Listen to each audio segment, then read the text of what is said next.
So, when I decided to call this morning's sermon Jesus Soup, I did what any budding minister should do. I went straight to our modern society's collective technological reference Bible, Google, and I typed the words Jesus Soup, clicked return, and waited, terrified to see who'd come up with it before I had.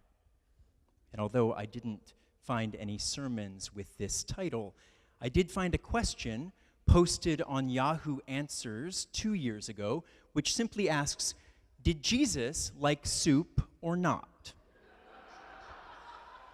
To which there are 7 posted answers, several of which are, who cares? How should we know? He loved soup. He showers in it. And the wordiest of the lot, quote, it wasn't mentioned because of the triviality. However, from personal communication with God, I've asserted that Jesus does in fact like soup. It isn't a topic that we discussed for more than a few seconds, but I have deduced the fact that he loves rich soup, although he is partial to tomato soup. To this final answer, the original questioner posted, thank you, this answers my question perfectly. The internet at its best, folks. Now, I don't know whether Jesus showers in soup or is partial to certain varieties, but I can get behind the idea that Jesus might like particularly rich soup. Soup that, in the immortal poetry of the Campbell's advertising psalmists, eats like a meal. And if it's your first time at Judson this morning, you're in luck because this crazy soup metaphor isn't just a metaphor.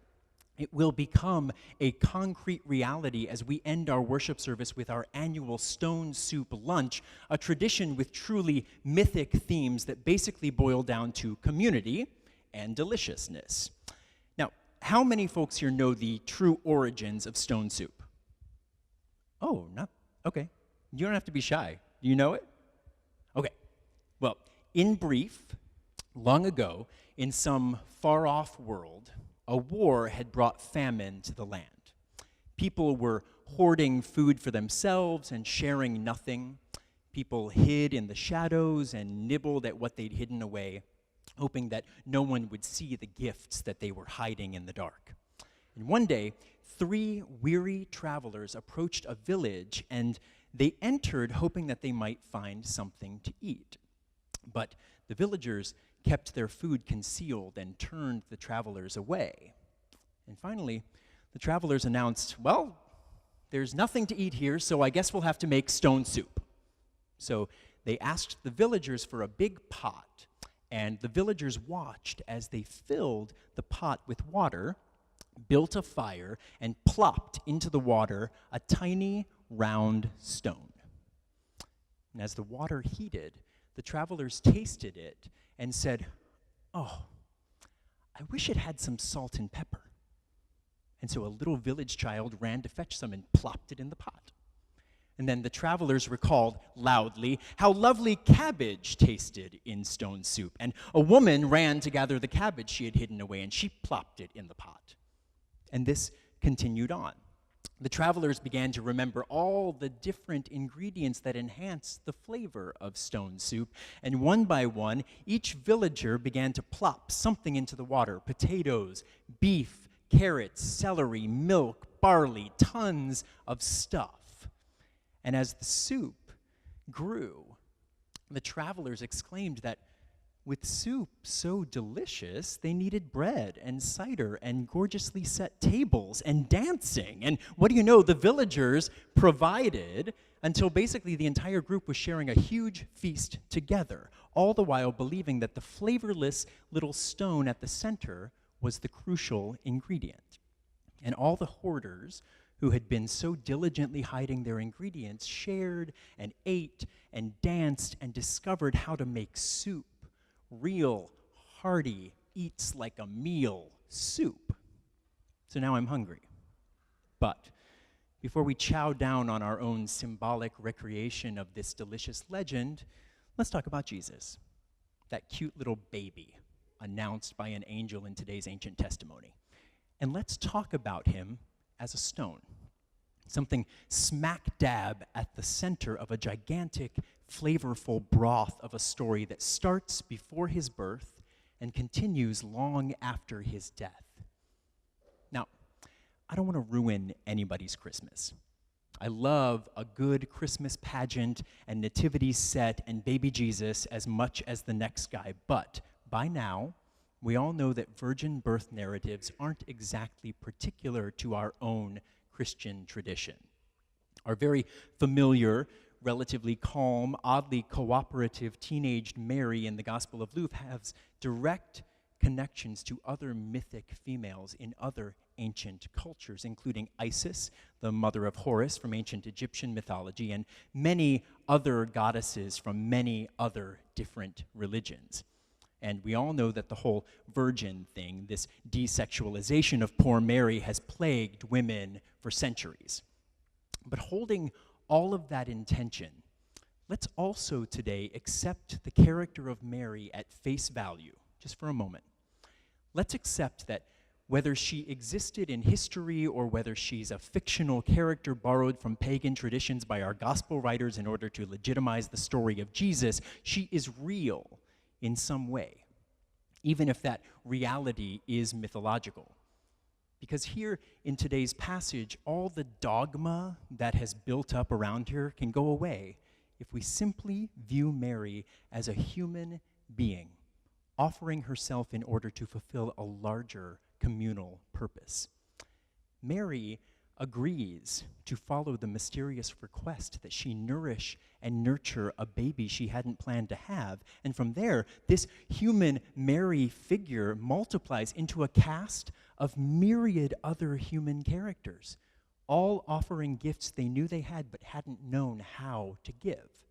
We meet Elizabeth, Joseph, the shepherds, the three kings, and eventually all those who come in contact with Jesus, a very human cast of secondary characters who literally shape Jesus into the very important human he becomes. These supporting characters, those who weave in and out of this birth narrative and in and out of Jesus' ministry narrative and in and out of his passion narrative, are the ingredients that give flavor, nutrients, and purpose to our broth. Now, I don't want to downplay the importance of Jesus' teachings and actions, especially for those of us who hold those things as central truths of our faith. But I do want to connect this birth narrative, a story that can get easily bogged down in cosmological confusion and dogmatic battles, to our own human story and practice of stone soup making. Because right now, on the fourth Sunday in Advent, before that O Holy Night that we'll hear sung about in just a few moments, little mythological Jesus, our little baby, is just a tiny, mysterious stone at the center of all this hubbub. So why do I think it's so important to talk about the very human elements here? Because in a time when tragic news flies at us from across the ocean and from just across the bridge, Christianity faces an imagination crisis. We can't always bring ourselves to remember why we were ignited by the mystery at the root of this tradition in the first place. And I truly believe that in order to get to the gorgeous stone at the center of our faith, we must first start from our own place, a very real, very human, and very messy place. Starting from this place doesn't negate the fact that our faith should have a guiding center, but it does mean appreciating the very human and very messy realities and actions that create the flavor of this surrounding broth.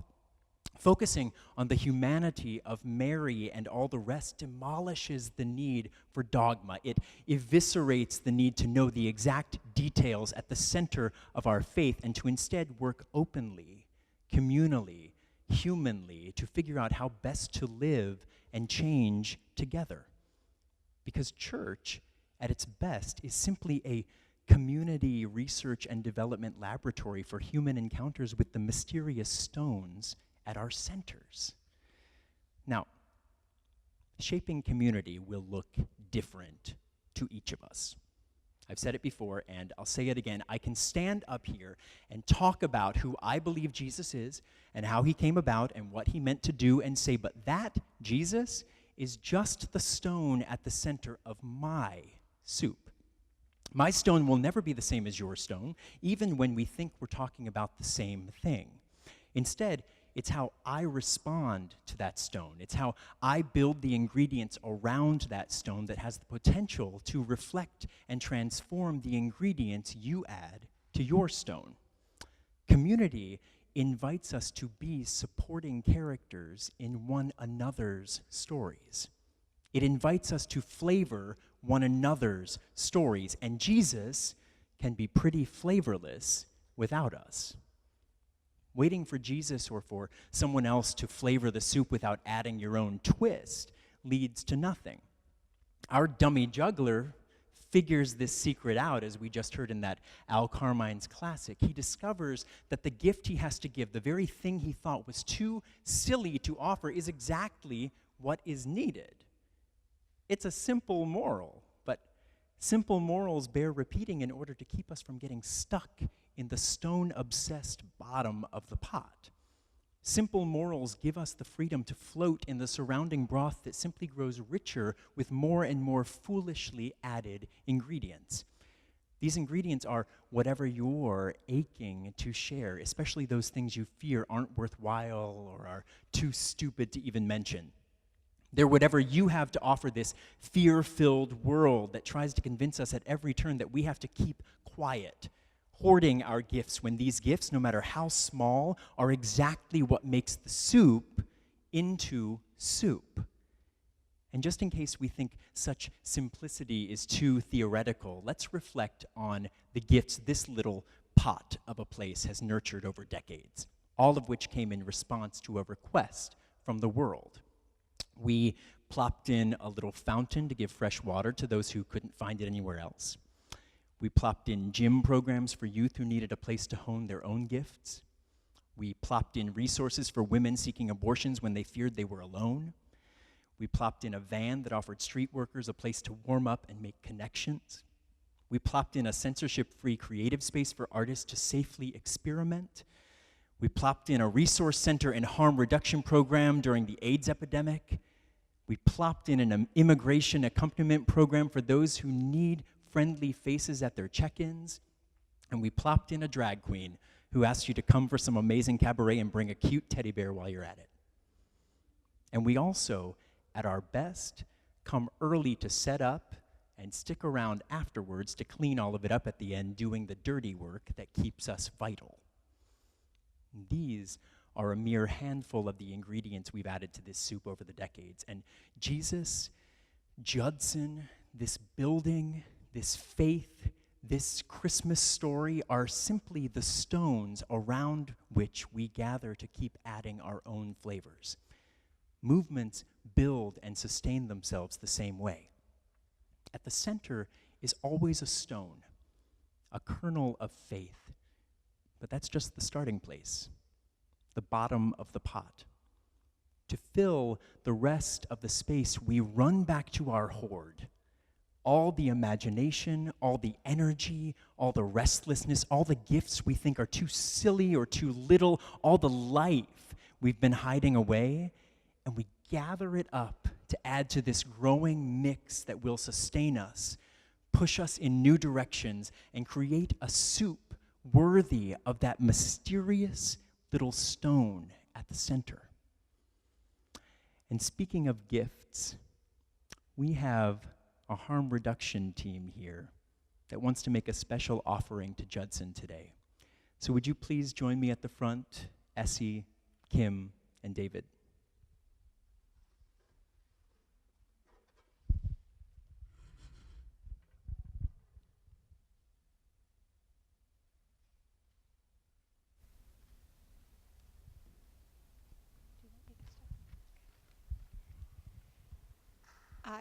Kim and David asked me to say a few words about the early history of the Bleach Kits program here at Judson, and they'll tell you more about what this is all about in a minute.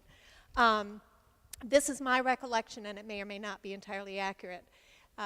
In the mid to late 80s and early 90s, Judson was affected deeply by and involved in helping people who had HIV and AIDS. And we were one of the few places where people with AIDS could be memorialized. And our staff, most notably Arlene Carmen, who was our church administrator and program associate, became very much involved with people with AIDS and eventually joined the board of a group called the People with AIDS Coalition. And in the early 90s, they realized, among many people across the country, that one of the best ways of preventing the spread of AIDS would be through helping IV drug users to have clean needles. And there was a lot of opposition to providing clean needles because of the assumption that it would encourage the use of heroin and other IV drugs.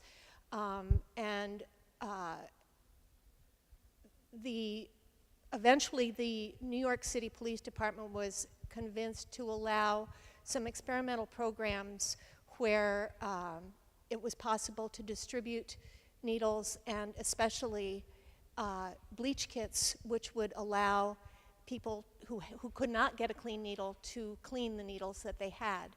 And Arlene, on the board of the People with AIDS Coalition, was informed that one of the greatest needs was to have people create these bleach kits because they just didn't have the staff to do it, and they were giving out hundreds a week. And so she volunteered Judson to provide the labor, the volunteer labor, to put together the bleach kits. And in the spring of 1992, we had our first bleach kits work party, which Arlene had arranged. But unfortunately, just as this was happening, she became very ill herself and was unable to be involved in the program beyond setting it up. And I was on the staff part-time at that time, and I also chaired our AIDS task force. And so I started helping to coordinate the early bleach kits work parties, which took place back in the kitchen here because we needed access to water. And we had bi-weekly meetings where anybody could come, and a lot of people who are still doing them today would come every other week and put together kits that made it possible to clean the needles, and there were also condoms in the kits and instructions for using this. And so I worked with that for a couple of years. David Blythe helped me an awful lot on weeks when I couldn't do it. And gradually, when I got a job that my schedule wouldn't allow me to do that anymore, it got turned over to Kim and a lot of the rest of you, and that program continues today, and they will tell you how.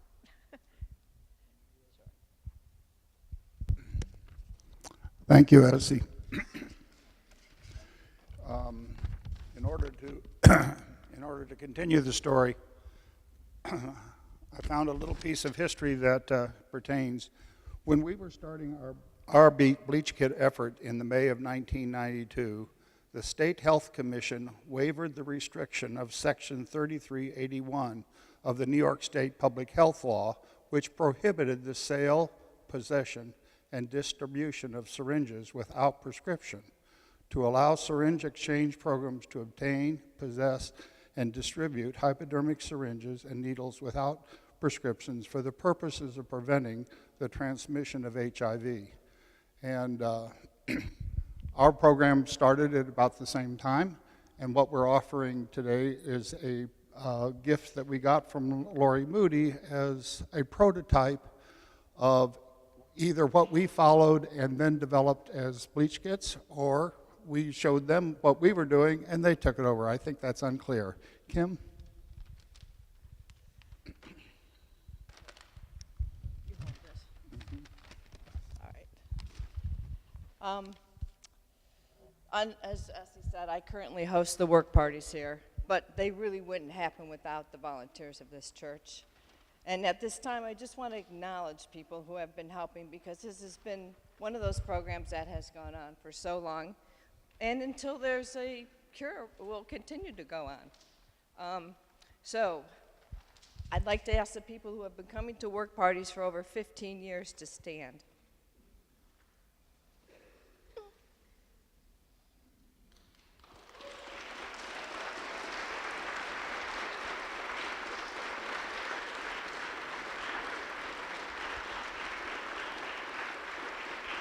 No, you have to stay, please stay standing, if you can. Also, people who have been coming for over 10 years, if you would please stand.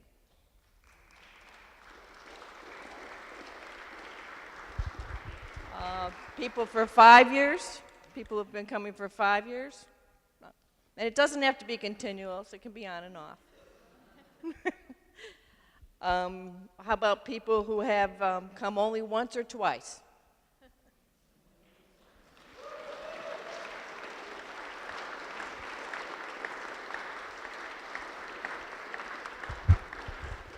And how about people who may intend to come sometime in the future?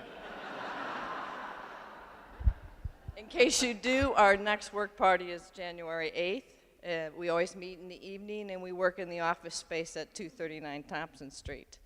But I'd like to take make a special thanks to David Johnson, Bill Smith, and Ann James, because through all the time that I've been doing this, when I can't, they're the people who host the work parties for me also. So thank you very much. If you have any questions about harm reduction, if you'd like to see some of the kits we make, the kits we made for the longest time were bleach kits, which were bottles of water, bottle bleach, condoms, and instructions. Today, it's involved to many, many kits. There's safer sex kits for females, safer sex kits for men, and safer injection kits, which really are the most desired. And thanks to laws changing, we can actually put in syringes in those kits. So that makes for much healthier kits, much more successful kits. And the average cost of those kits costs about $10. And that's about all I have to say. This gift is a crack piper's kit, which ironically the center is now starting to make again. This one is an original from Bridgeport, Connecticut, and as David said, Lori gave us this kit. And we decided that this was one that was definitely worth memorializing, and as a gift to the church and as a gift to remembering that this is something we've done for so long, we're presenting this to Judson this morning. And would like to thank the church, because without this space and the office space and the people here, we couldn't continue to do this every other week for all these years. So thank you. Thank you to everyone.